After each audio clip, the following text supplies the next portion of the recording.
So I was in Edinburgh for probably about a year and a half. I came in here numerous times asking for help, for food, for water. I really just wanted an explanation. I don't live here anymore, but I've come back for medical appointments. I was sworn at. The gentleman who works here, who is in his mid-20s, would laughingly deny me water. I was sent all over the place laughing at me because I was homeless. I actually had one lady sat where you are, barking at me for when I needed my benefit. Why don't you do your benefit yourself? And it was about 5 or 6 times I came in here, and it was, you can't use their phones, you're not getting food, you're not getting water, get out. And I just thought, as an advice shop, it's unbelievable. Right, we deal with welfare benefits. Right. But what I'm saying is when I came in here for the issues with my benefit, because they weren't. That's right. So basically, I had Scottish government refused to pay me anything. Ironically, it was the UK government that started helping me out. I was sleeping outside in Murrayfield because the whole reason I was here, I got hit by a bus and I was in a horrific medical condition. 9 times out of 10, the benefit wouldn't pay me, wouldn't give me a reason. Job centre would kick me out, just get out. So I'd end up having to come here. And what I'm saying is, I can't remember what the gentleman's name is, but he's a little bigger, and like probably mid-20s. There was about 5 or 6 times I came in here in a desperate situation. I got no money, did not pay my benefit, I'm on the street. And he would laugh at me and say, you can't use our phones, go use your own phone. And I would say, I don't have credit on my phone. It's impossible for me to call. And it would be this end booth here. And I just think, if someone is in such a desperate situation, even to ask for a glass of water and be laughed at. Yeah, I understand that. Can I just ask you, have a receipt? Yeah. Just let me know what, come here, just here. I just want to know what your situation is and see what we can do. And, no, it's, you know what it is? I had to get out of Edinburgh because I had so many death threats. People were spitting in my face. People realized I was in a desperate situation. As an example, my left eye is the one that got damaged. People would purposely try and spit in my eye. I had people urinating on me. It was the city of Edinburgh. I never want to come back here. All I'm saying is, as an Edinburgh City Council advice shop, why would I be treated like that? I was coming here for help. But do you know the gentleman I'm talking about? There's quite a few of us here, that come to the front desk, But is there any excuse for not even giving me a glass of water? Well, it's not funny. I mean, I was literally outside for 3 weeks fighting for my life. And I would come in here basically saying, well, you didn't. I mean, what I did was I actually made a complaint to the manager of the office stating exactly what was going on here. So the sole purpose of this place, to let me get it right, is if you have a problem with your benefit, you come in here and use the phone.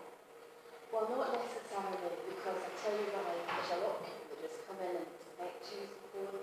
I suppose if it's a really urgent, we have a drop-in right. every single day. But if I which is this morning. Right, but if I came in for the drop-in, and let's say the benefit didn't pay me, right? But this guy refused to let me use the phone and said, go use the phone yourself. So the little bit of money I had, I then had to go put credit on my phone.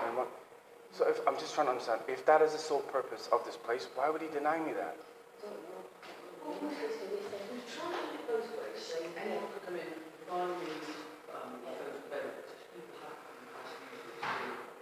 No, but what I'm saying was my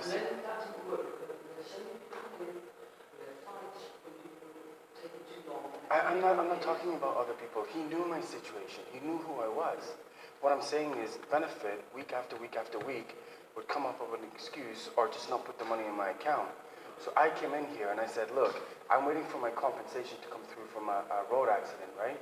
I'm sleeping outside Murrayfield. The people there were stealing my stuff.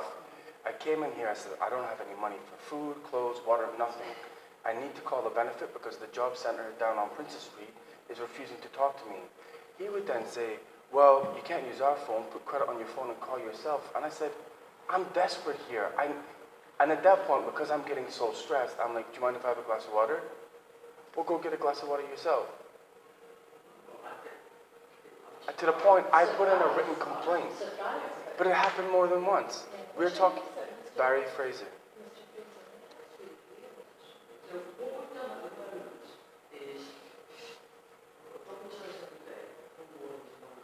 I'm not in Edinburgh anymore. It's not really relevant to tell me that. I'm just only here for a week to do medical appointments, and I just could not understand why an advice centre run by Edinburgh City Council would act like that. And I'll be honest with you, there was another guy who sat in the chair opposite, asked for a glass of water, and he was refused. I'm like, it's water. So this was not like a one-off thing. Yeah, because we used to have water in tanks, but we're not anymore. We have to go downstairs, and there's a kitchen. Yeah, I understand. I don't need the semantics of it. What I'm saying is I came in here 5, 6, 7 times in desperate situations. The only things you guys are really here to do are give advice, and I was told to get out. Go get your own water, make your own phone call, figure it out yourself. And the one time he actually did write an address, he threw the letter at me and gave me the wrong address. This went, but you're surprised, but it went on for 6 months. You said that you spoke to the manager. Well, not the manager of this place, but the manager of that place. I put in a... So who's the manager of this place? Is he here today? I wouldn't mind having a conversation with him, because I'll be honest with you, Fraser, this guy's actions, and it was one lady's actions, who, I'll be honest, no, it wasn't, but I mean, it got that bad. There was one lady sat here with blonde hair, and I told her about my medical condition, and she went, well, at least you've not got cancer. I'm like, you're making a comment like that? Are you outrageous? I mean, it was horrendous. Horrendous. Barry. I really just want answers and I want to leave. It doesn't really matter. I just wondered, I'm just curious if they actually. We'll get Mark to speak to you, he's the manager.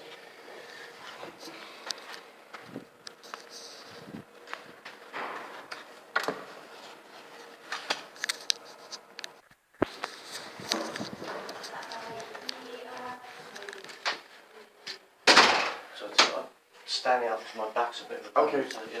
I understand you not happy with the way in which you were treated when you came in the shop. So I'm not originally from Edinburgh. Yeah. I came to Edinburgh in very difficult circumstances. Yeah. Normally, I'm an IT manager. I tried to get my job back. I got hit by a bus on Nicholson Street, big legal case. Yeah. So I was very sick, couldn't get the hospital to treat me, disaster with the GPs. So what happened was, and the reason I came here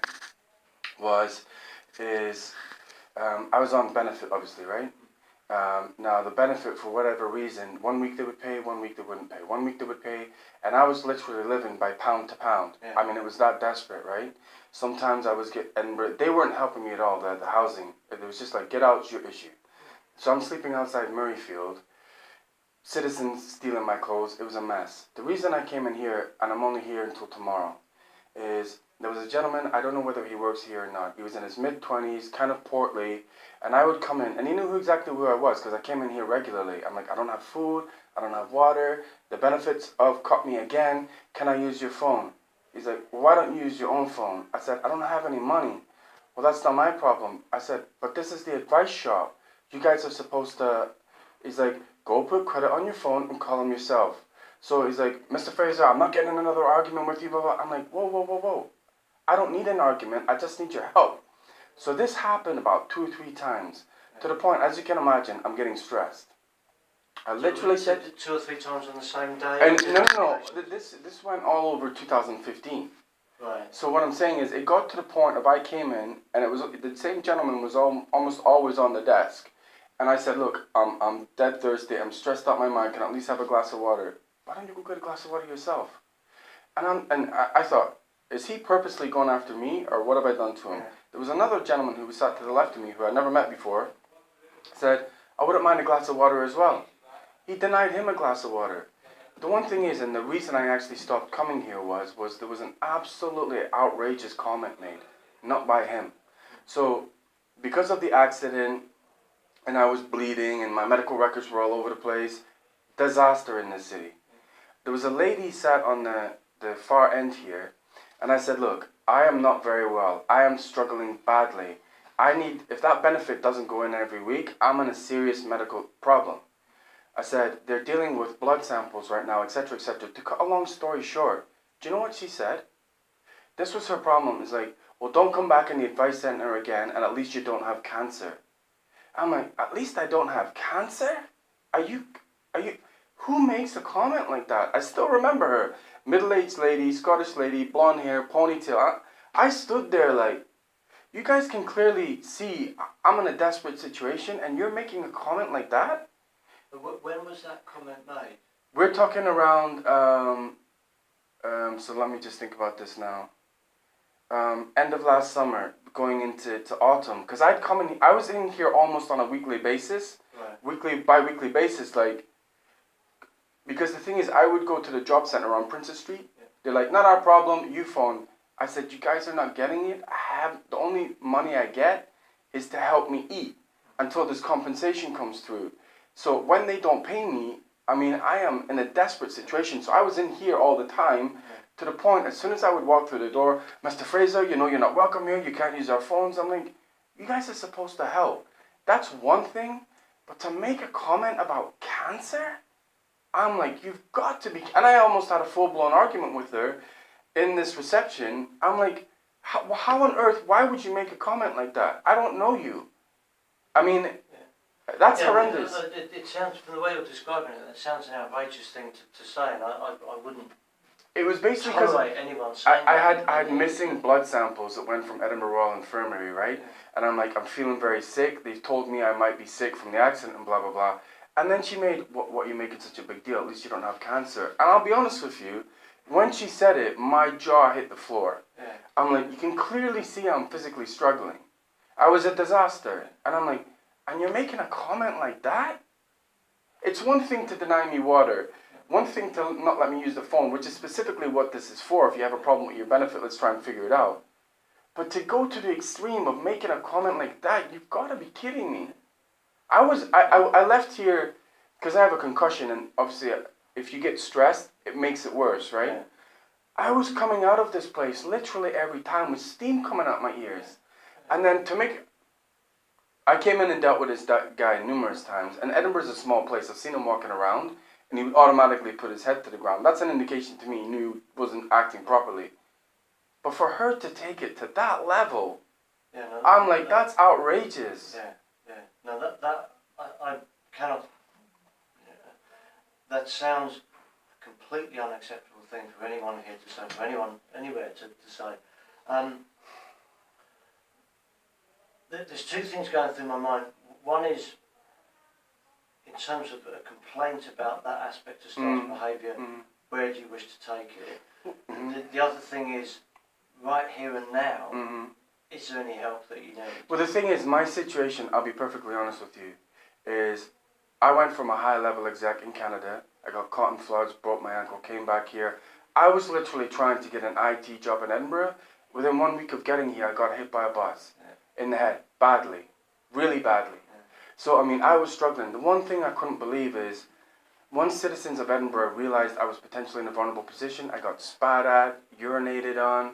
They stole my clothes outside Murrayfield. So as soon as people heard my story, they're like, get the hell out. I really don't want to come back to the city because my treatment was bordering on barbaric. The one thing is, it's citizens I didn't even know in the city were coming out, rolling down the window and shouting things at me.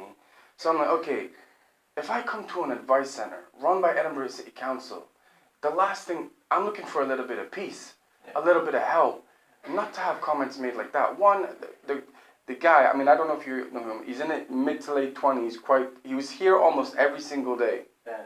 And refused water. He knew I was in a difficult situation with my benefit because they were messing me around a lot. He then said, you know what, we've helped you once or twice, it's now up to you. I said, but this is an advice job, it's a drop-in. Actually physically took the phone away from me, went, you're not using it. Then what he did was, there's a form, I think it's in Sheffield, I can't remember where's the headquarters for, it's Newcastle upon Tyne or something. If you don't get it, you can, it was a medical certificate, that's what it was. Right. And they were saying they didn't have it, so I had to send it again.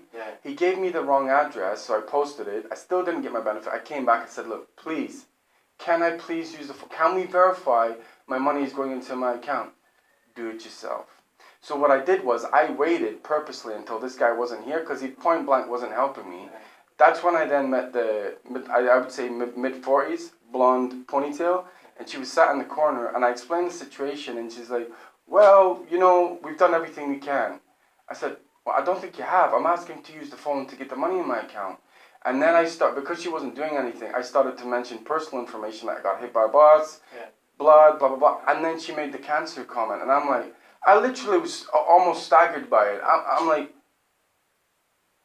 what have I done to you? We access to the phone it's always a bit of a difficult thing here because we're really trying to use the phone access just for kind of real urgent matters and priorities. Now, how can you get much urgent? I was living on the street. Yeah, if it's about a missing benefit payment and you have no resource to any other funds, then circumstances should be that you get. I think that's pretty urgent. Yeah. We with regard to water, we sometimes have the water supply here is a bit on and off. We don't always have available water, so sometimes if there's one person on the desk to go away and get some water, takes them away from the desk and we can't do that. So sometimes we say no. We do advise people to go next door because there is water available next door usually. So if there was more than one person, we should have made an effort to get someone across. But it's just, you know what, there's ways and means about going about something. Yeah. But to be point blank rude and then get it yourself, you're not using the phone, get out. Yeah. I'm like, is this an advice? It was almost like it became a little personal. Yeah. And then I actually waited 2 days without eating just so I didn't have to talk to this guy. Thought, okay, I'll talk to another lady. And she made she made that comment, and I'm like, I'm in literally a fight for my life, and you're talking about cancer? Yeah. I mean, it's pretty sick. It's completely unacceptable of any member of staff here that said that, you know, and I can only apologise for anything that they said. You sound a woman with blonde hair and a ponytail. It was dirty blonde, mid-40s, sat in that chair right below the camera. And she just, I mean, I'll be honest with you, the only reason I'm even coming in here is because I had to come back for a couple of medical appointments for this, and it's coming to a close. Yeah. But I came in here and I'm like, they can't get away with what they did. I mean, the stress it put me through was unbelievable. And that concert, I never came back. Yeah. I'm like, if you're willing to make comments like that, I'm not coming back. Yeah. So I can understand you thinking like that. I'm trying to think who it possibly could have been, and it's... The guy, there was no one that looks like him. He was in mid to late 20s, portly, Scottish guy. They were both Scottish. Yeah. The other one was Did he have facial hair? No, always clean shaven. Right. And I actually saw him around Edinburgh quite a few times. This was almost from the whole of 2015 all the way up to September time.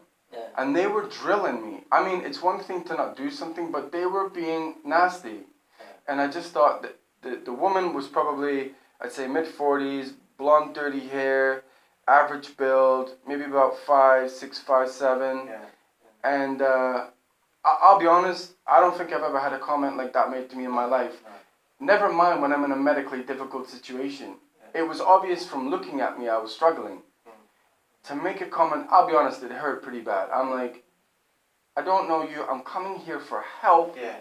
I mean, anyone coming through the door here is coming for help and assistance. We know that, and we should be dealing with people in a way. It got borderline aggressive to the point I literally walked out. And I was willing to come in and deal with this guy a little bit because I couldn't figure out if he was just had an issue with me or but for her to take it to that level, I never came back. I'm like, if you're really willing to say something to me like that, regardless of whether I'm struggling or not, if someone said that to you, you're going to take offense. Yeah. It's not a nice thing to say. No, it isn't at all. So I can only apologise for that. I'm trying to think who it may have been. The only person who might meet that description is someone who actually works in the back office and works away from him. I think it might be her. That rings a bell, to be honest, because she says I'm not normally... It might be her. That rings a bell with me. Yeah, because she's someone who it would be very rare for her to be on the front desk. That rings a bell with me, because she was the only one on the front desk, and it rings a bell. She said, I'm not normally on the front desk. Yeah. I mean, if you put her in front of me, I'd probably recognize. I don't really want to line someone up, but what I would say is it was right below that camera. Yeah. And to make... I mean, I don't know how long you keep, whether we even get to that point, but I swear on my life she made that comment. Okay. There's no sound recording here, right. So Yeah, but that wouldn't. But even if you register, I don't know if you guys keep records or anything. This went on. If I tied up the amount of times benefit didn't pay me for the amount of times I came in here, it would be pretty clear. All I'm saying, I mean, how would I even go about a complaint? Because I don't think they should get away with what they did. Well, so the way we deal with complaints is there's a few ways we can do it. Either you can speak to me as we're doing now, and then I can make investigations to try and find out, and then I can come back to you. But I'm not coming back to Edinburgh. Right. Well, there's that informal resolution, or there's a form that can be filled in that kind of makes it more formal. That I then have to complete a report within a certain time scale on a more formal basis. Is it possible, considering my situation, and I'll be honest with you, one of the reasons I got out of Edinburgh was my situation escalated to death threats because they thought I was homeless. I mean, it got nasty in Edinburgh. The one thing is, can we correspond by email, or is that not possible? Yeah, it certainly is. Yeah, and I can. I can give you my email, and if you. I'll get a piece of paper. Yeah. I'll write both things down.